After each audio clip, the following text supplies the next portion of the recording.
This Wednesday, after a kind of rushed but infinitely much better than the main roster build, the largest event in NXT history takes place in NXT TakeOver Stand and Deliver. I'm Pommy Wrestling, and these are my predictions for the 10 announced matches. Let's open night 1 with Leon Ruff versus Isaiah Swerve Scott versus Bronson Reed versus Cameron Grimes versus Dexter Lumis versus LA Knight in a gauntlet match for a North American title shot. First, I think it's fair to assume neither Ruff nor Swerve will win, since both are starting and I don't think they are the kind of guys to pull off a miracle run. I'm really enjoying Grimes' new character, but I don't think a heel versus heel match would work. The same could be said about Knight, but his chances are bigger since he's got the last spot.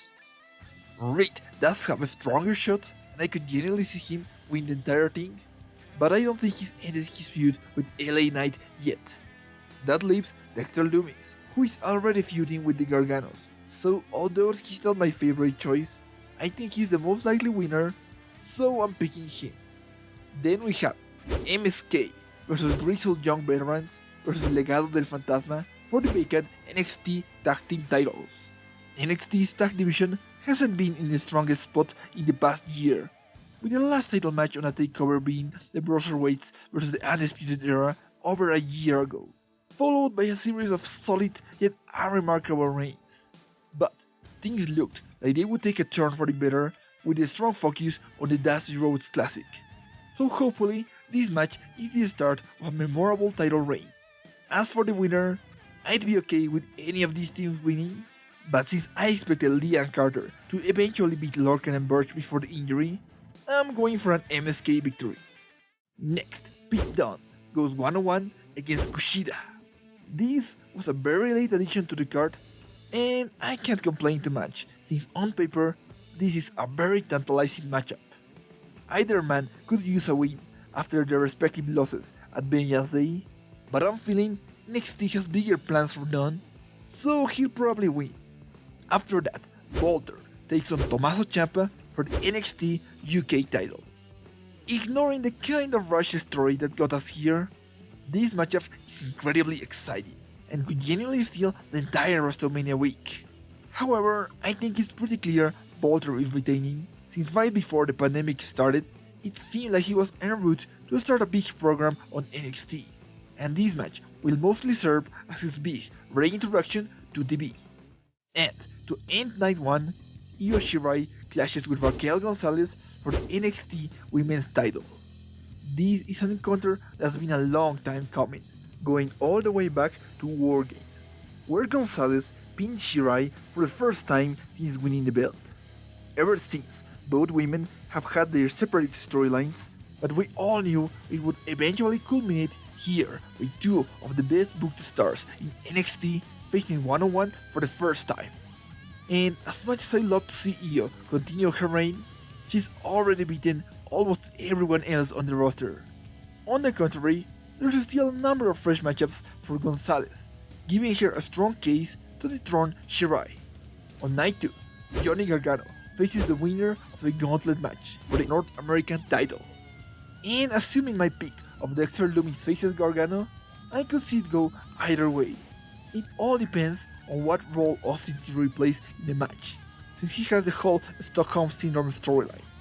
I think he'll fix his issues with Lumis before accidentally costing him the title shot. Later on, Santos Escobar takes on Jordan Devlin in a Cruiserweight title Unification ladder match. When the pandemic started, WWE effectively lost the Cruiserweight title to a brand not able to put on shows. So for the better part of 2020, Escobar stepped up and carries the division as its interim champion. Now that Devlin is back, I get the feeling WWE will pick up where they left off last year. However, I think there's still a ton to do with Escobar as champion. And to be honest, after Devlin's allegations from last year, it feels awkward seeing him so featured on TV. I'm hoping for Escobar win, but I wouldn't be shocked if I'm wrong. Shortly after, we have Shotzi Blackheart and Ember Moon facing Candice LeRae and Indy Hartwell for the NXT Women's Tag titles. This was another last minute addition that could end up being tons of fun, but seems kind of inconsequential, especially since we already saw these brand new belts change hands less than a month ago. I could see the way, win them later down the line, but for now, Moon and Blackheart should have a lengthy reign to fully establish them. Next, Adam Cole and Kyle O'Reilly clash in an unsanctioned match.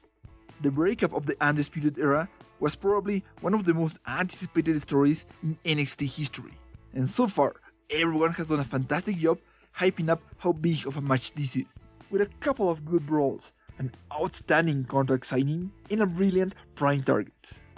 In fact, I'm so excited for this encounter, I'd honestly prefer it as the main event of night 2. As for the result, I genuinely could see it go either way, since both men haven't had a major win in a while. But I'm ultimately going for O'Reilly, since he technically hasn't had a marquee victory yet as a single star, and this could be the start of a brand new push. And finally, Finn Balor faces Karrion Kross for the NXT title. This feud hasn't had the deepest build, but following Kross's withdrawal of the belt, it always felt like an encounter was slowly boiling over in the background, waiting for a big stage to take place. And now that it's finally arrived, I've changed my mind several times on what I think will happen. Originally, I thought Kross would pick up right where he left off and regain the belt. But now, I think NXT will pick up where they left off last year and continue the Balor-Bolter feud that started right before the pandemic, with both belts on the line. As for Kross, I wouldn't be surprised if he's already main roster bound and shows up on Raw as soon as the post-Mania show. Do you agree with my choices? Leave a comment down below with your predictions for TakeOver Stand and Deliver. And don't forget to like, subscribe, and follow me on Twitter @PommyWrestling for any update. That's all for now. Thanks so much for watching. Until next time, see ya!